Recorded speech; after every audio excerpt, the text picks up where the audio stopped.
Welcome to the Sports Circus. This is the Friday video version. Every day you can listen to the show if you're in Las Vegas on 670 The Score from 5 p.m. to 6 p.m. That would be AM 670. Or if you're in Southern California, you can listen to the show on KCAA 1050 AM, 106.5 FM and 102.3 FM. I got a lot of these things going. On Tuesday nights, we're in Phoenix on 1060 AM. And starting next week, we're going to be in Honolulu on 96.7 FM and 1130 AM KPHI, also on Oceanic Time Warner Cable throughout the Hawaiian Islands. So the show's blown up, and wow, it just keeps happening. Today's show is brought to you by Rising Above Search Engine Optimization, providing the best SEO, web design, and media management, social media management that is, on the internet today. Give them a call at 855-747-4641 or visit them at risingaboveseo.com. Ask for Richard, great guy. Okay, so you may notice behind me we have a lovely photo of a cap and gown. The cap and gown is synonymous with success. And I've been through 4 collegiate cap and gown ceremonies and a high school one like everybody else, etc. And I understand the value of education. I understand where it will take you. However, certain universities don't value education in the same light. For example, the University of North Carolina, they're surrounded with lies, deceit to the students, to the community, and taxpayer ripoffs. Yes, the University of North Carolina, Chapel Hill, more specifically. Everybody's favorite powder blue knot. So, the problem is this. I'm going to read a quote. The quote is, North Carolina argued that athletes were not treated any different than non-athletes since the bogus African American Studies courses were available to all students.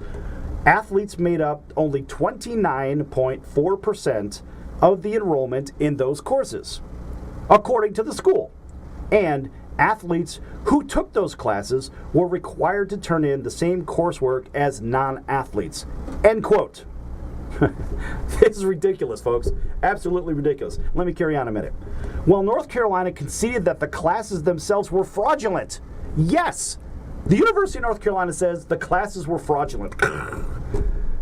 The school paints that as a problem stemming from, quote, inadequate academic oversight unrelated to the Department of Athletics, end quote.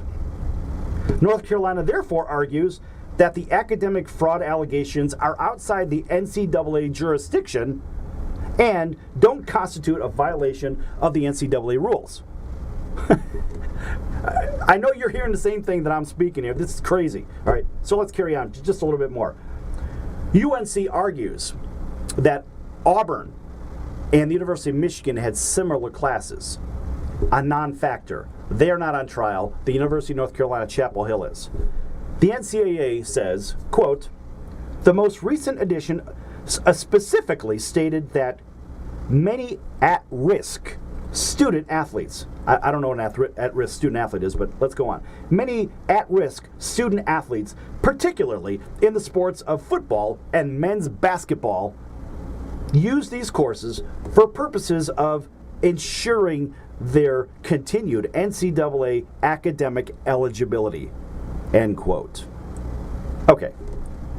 This is absolutely ridiculous, ridiculous, you name it. The University of North Carolina claims that we have... Oh, hold on. Hey, we need a clock. Sorry, it's live, folks. Anything can happen. So, the problem is this. We have a university that is traditionally good. It's solid. It has a really good track record, academically speaking.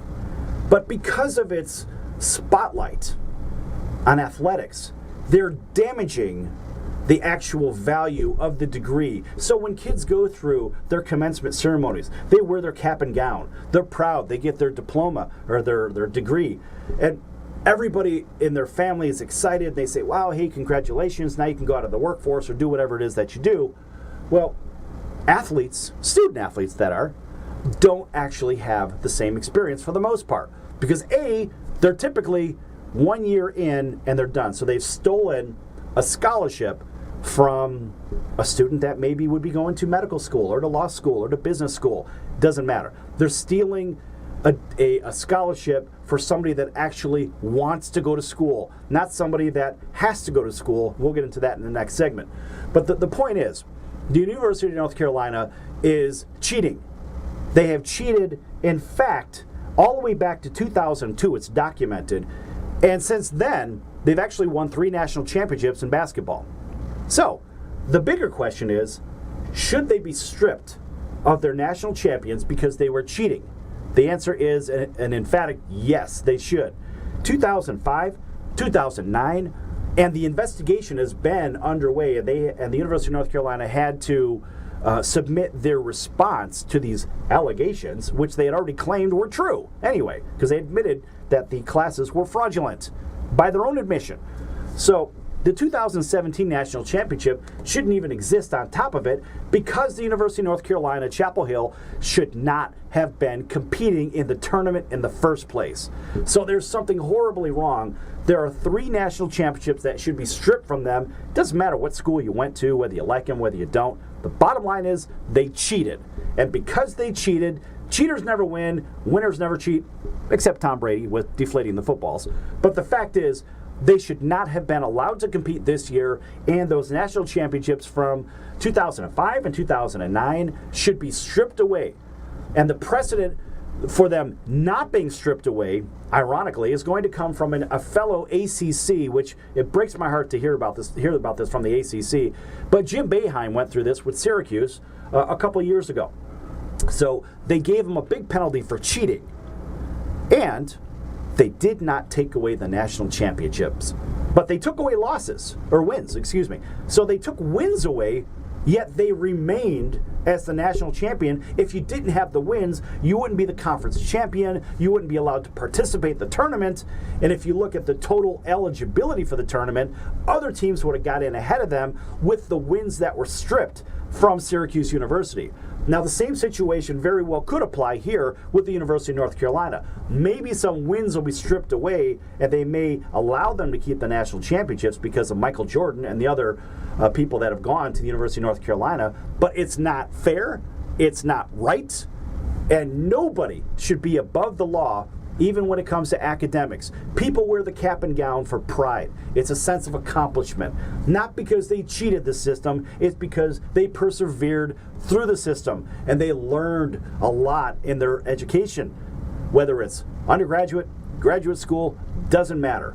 They spent the time, they learned, they did not cheat the system, they proudly wore a cap and gown, and for all those people that have gone to the University of North Carolina and Chapel Hill, and that have gone through commencement over the last, we'll call it 15, 20, 30, 50 years even, they have to be in complete disgust and embarrassment over what the UNC Chapel Hill officials have allowed to happen, and because they put athletics above academics. And at the end of the day, the academics are what drive the bottom line for the state, for the taxpayers, for the students. It's not the athletics. The athletics amount to this much revenue, while the academics and the business relationships and strategic partnerships with the community have that much value. So ultimately, the University of North Carolina, Chapel Hill, they cheated, and they certainly didn't understand the difference between primary and secondary, because if they did, there would have never been a problem with cheating in the first place. They would have put their academics first ahead of athletics, just like they're supposed to do, like every other school does in this country. It's absolutely ridiculous. I'm embarrassed for UNC Chapel Hill, and I feel bad for their alums that actually graduated and it meant something to them. So we'll pick that up on the other side here at the Sports Circus.